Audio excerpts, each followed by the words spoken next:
చాలామంది రైతులు తమ వ్యవసాయ క్షేత్రాల్లో వరి వేయాలి అనుకుంటారు. అయితే వేసేటువంటి వరి ఏ రకం వేయాలి?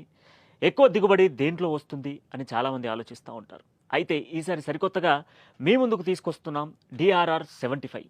గతంలో డిఆర్ఆర్ 60 దాదాపుగా కూడా ఒక గొలుసుకి సుమారుగా 200 గింజలు ఉండేది. ఒక ఎకరానికి దాదాపుగా కూడా 50 క్వింటాల వరకు రైతు పండించారు. కానీ ఈసారి డిఆర్ఆర్ 75 సరికొత్త విత్తనం మీ ముందుకు రాబోతుంది. ఇప్పటికే డిఆర్ఆర్ 75 అనేటువంటి విత్తనాన్ని కొందరు రైతులు తమ వ్యవసాయ క్షేత్రంలో ఈ యొక్క విత్తనాన్ని వాడడం వల్ల దాదాపుగా కూడా సుమారుగా 60 క్వింటాల వరకు ప్రయోగించినటువంటి విత్తనం పనిచేసింది. అయితే ఈసారి రాజేంద్రనగర్ ఏదైతే రైస్ రీసెర్చ్ సెంటర్కి సంబంధించినటువంటి రాజేంద్రనగర్లో ఉన్నటువంటి ఈ డిఆర్ఆర్ సెంటర్లో డిఆర్ఆర్ 75 రకం అందుబాటులోకి రాబోతా ఉంది. ఈ విత్తనం ద్వారా దాదాపుగా కూడా ఒక రైతు ఒక ఎకరానికి దాదాపు 60 క్వింటాల వరకు పండించుకోవచ్చు.